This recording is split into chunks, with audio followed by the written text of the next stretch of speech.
Hello team. In this session, we will learn to create an installation bill certification for an installation bill submitted to the customer and approved. To do that first, we need to select the name of the customer under the Customer tab and then select the name of the project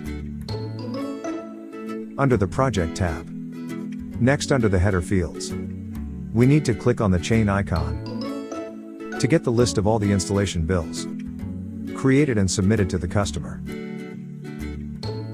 From the list, we need to select the applicable certified bill and click on Append.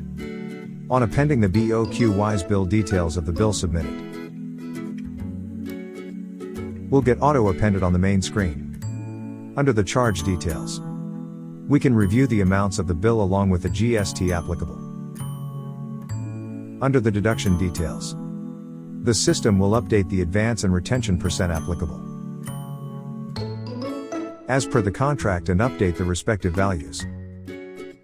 The installation bill certification will have an accounting impact, which means once this transaction is created, the amount of the bill will get updated as accounts receivable for the selected customer.